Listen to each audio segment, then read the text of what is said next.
Hello दोस्तों, नमस्कार। आज हम F4 के तहत इकाई 1 विद्यालय संस्कृति और प्रबंधन में अनुशासन के बारे में बात करेंगे। अनुशासन का अर्थ क्या है, अनुशासन की आधुनिक अवधारणा क्या है, इस सब पर चर्चा करेंगे। जैसा कि हम सभी जानते हैं, अनुशासन से तात्पर्य है खास करके एजुकेशनल अनुशासन के बारे में। अगर हम एजुकेशन के तहत बात करें कि एक विद्यार्थी से यह आशा की जाती है कि वह अपने गुरुजनों के आदेशों का श्रद्धापूर्वक पालन करे और उनके अनुसार सफल जीवन हेतु स्वयं में आवश्यक एवं वांछित जो गुण है उसका विकास करे।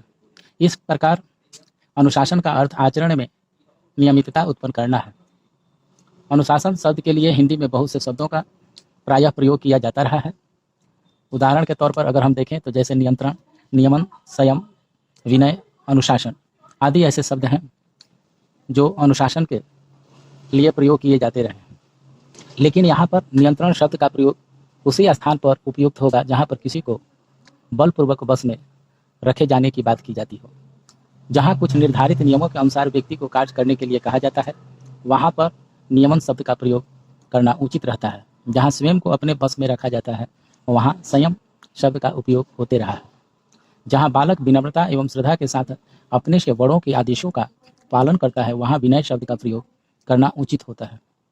परंतु डिसिप्लिन के लिए अनुशासन शब्द का प्रयोग अधिक प्रचलित है और प्रस्तुत जो पुस्तक है इसमें भी अनुशासन शब्द का प्रयोग किया गया है।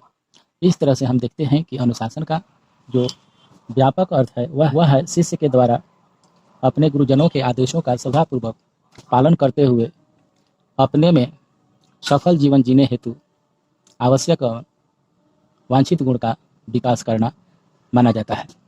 अब हम बात करेंगे अनुशासन की आधुनिक अवधारणा के बारे में। आधुनिक शैक्षिक विचारधारा के अनुसार अनुशासन का अर्थ व्यापक रूप में लिया जाता रहा है। आज जहां शिक्षा का उद्देश्य बालक में सफल नागरिकता एवं सामाजिकता के गुणों का विकास करना समझा गया है, वहाँ विद्यालय अनुशासन से तात्पर्य ऐसे आंतरिक तथा बाह्य अनुशासन से लिया जाता है जो शारीरिक, बौद्धिक, सामाजिक और नैतिक मूल्यों का विकास करे।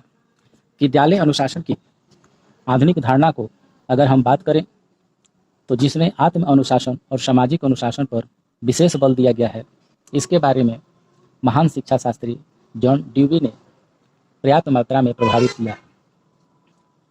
जॉन ड्यूवी के विचार हैं कि विद्यालय में बौद्धिक एवं नैतिक प्रशिक्षण के बीच सूचना ग्रहण करने और चरित्र की अभिवृद्धि के जो मार्मिक पृथकता पाया जाता है वह विद्यालय को एक सामाजिक संस्था के रूप में विचलित एवं निर्मित करने में असफलता की अभिव्यक्ति है। यह सामाजिक संस्था अपना सामाजिक जीवन एवं स्वयं में अपना महत्व रखती है। बालक के जीवन का प्रत्येक अनुभव, चाहे वह बौद्धिक हो या नैतिक हो, उसके व्यक्तिगत विकास पर अपना प्रभाव जरूर डालता है। अतः विद्यालय एक ऐसे स्थान के रूप में कल्पित किया जाना चाहिए जहाँ बौद्धिक विकास के साथ साथ अन्य प्रकार के विकास भी सहयोगी क्रिया द्वारा समान उद्देश्य हेतु प्राप्त किए जाते हैं। डीबी ने यह भी कहा कि जिन कार्यों को करने में परिणाम या निष्कर्ष निकलते हैं, उन कार्यों को सामाजिक एवं सहयोगी ढंग से करने पर अपने ही ढंग एवं रूप का अनुशासन उत्पन्न होता है। यही आत्म अनुशासन है जो समाज की स्वीकृति पर आधारित होती है। इस प्रकार का अनुशासन नैतिक या चारित्रिक प्रशिक्षण के लिए अग्रसर करेगा।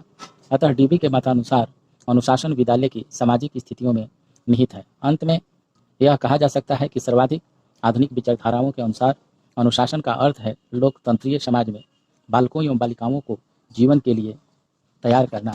इसका अभिप्राय व्यक्ति को ज्ञान, शक्ति, उसकी आदतों, रुचियों और आदर्शों को प्राप्त करने में सहायता देना है, जो कि स्वयं के और उसके साथियों के कल्याण के लिए एवं संपूर्ण समाज के लिए कल्पित किए जाते हैं। तो दोस्तों, आज बस इतना ही। फिर अगले वीडियो में हम मिलते हैं। अगर आपको कोई कमेंट करना है तो आप ज़रूर करें। इसे लाइक और सब्सक्राइब जरूर करें। धन्यवाद।